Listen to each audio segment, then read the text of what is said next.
Kia ora, ko dia ho, how mai, welcome to Homemade Let's Cook. We're making one of my favourite recipes and certainly one for the family as well. It's sticky date pudding. We're going to head over to the stove first thing because we need our dates to cool a little bit anyway before we put them into our mixture. But let's just go through some of the special ingredients that you might need for this recipe. You're going to need some cream. Of course you'll need dates and you'll need a soft brown sugar as well. Everything else you probably will have at home. Let's head over to the stove. Make a start with 200 grams of dates. I use scissors to cut mine up. Just on a medium heat and add 1 cup of water. You now want this to come to the boil. Turn up the heat if you need to. Once the mixture is boiling like this, switch off the heat. Stir in 1 teaspoon of bicarb soda.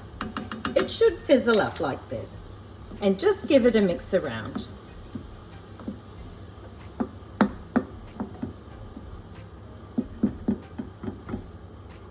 Then we'll return it to the bench, and I'll see you there.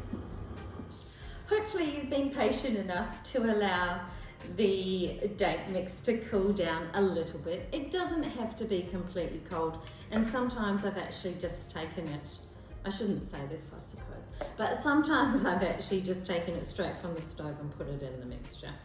Never mind, we're going to allow it to cool a little bit more while we prepare the rest. So I've got 100 grams of Olivani margarine spread in here, so that's the olive based margarine. You could use softened butter of course, and into that I've got 2/3 of a cup of caster sugar. So I'm just going to cream that until combined. Of course the oven is already on, we're just baking on moderate. Now you could choose to put this in any pan that you wish. But I like to use a ring tin for this one, which might sound a little bit strange, but I find it just doesn't fail, and then you don't have to worry about the middle being cooked because it doesn't have a middle, so it just needs to rise around the center point. So that's what I like to use for this particular recipe. But if you've got a really trusty square tin, use that as well. All right, into that I've got about a dash of vanilla. It's probably about a teaspoon. In that goes. Then we've got 2 eggs. I've already whisked these together. Well, I actually only used a fork rather than a whisk. I'll just mix them to combine. Now there's no milk in this recipe, you'll notice. Now I don't worry about the state of this. It curdles a little bit, doesn't mix together completely, but I find that's just fine. So now into that I'm going to put the date mixture. Now there is quite a bit of liquid in that, and that's how we get away with not having to put any more liquid in this particular recipe. Oops, a little bit went on the bench, that's okay. And we'll just mix that around. And that doesn't look great in the bowl, but never mind. It all works out fine in the end. And into that, we've got 1.5 cups of self-raising flour. And just stir until combined.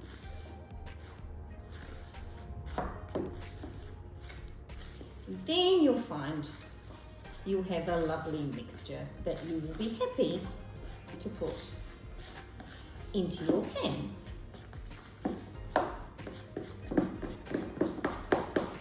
Now I don't also worry about over mixing this. I don't think you can over mix it.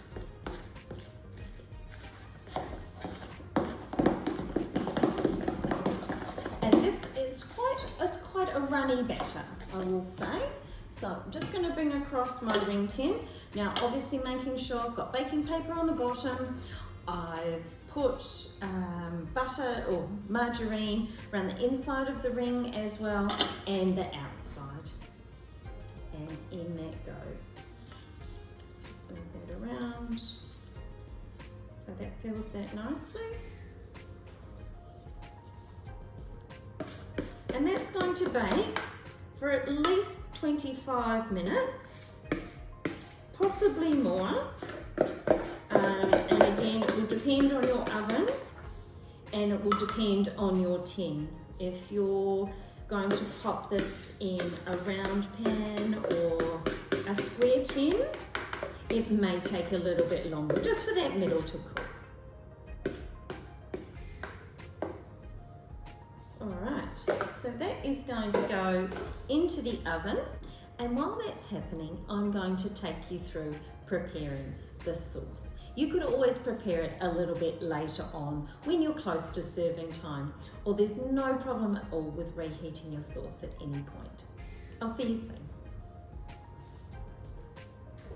So for the sauce, we're going to head over to the stove. For my particular sauce, I'm actually choosing to use butter. You'll also need the soft brown sugar and some cream. I'll see you there.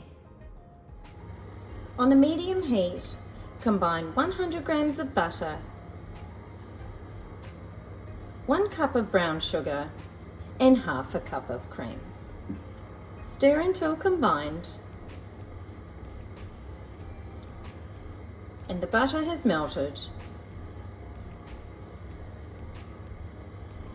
and the sauce has thickened. It's at this point where the sauce starts to boil that I like to switch it off.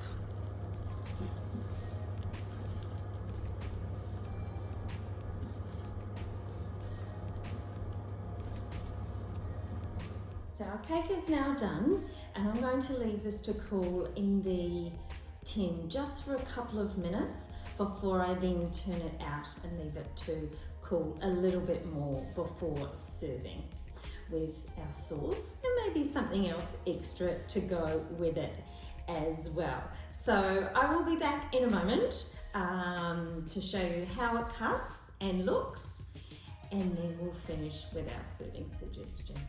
So now it's serving time.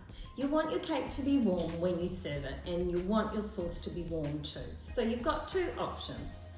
Cook and serve when you're ready for your dessert, and/or make it in advance.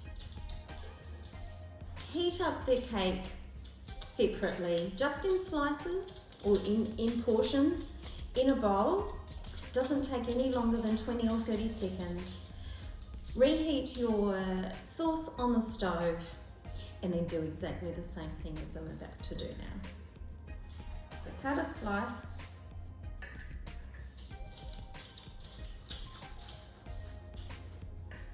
Might be looking for some generous portions here. There we go, straight in the bowl. Pour over the sauce.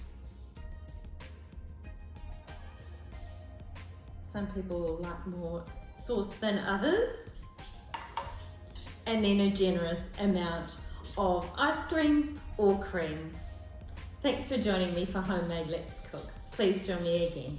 Ka kite.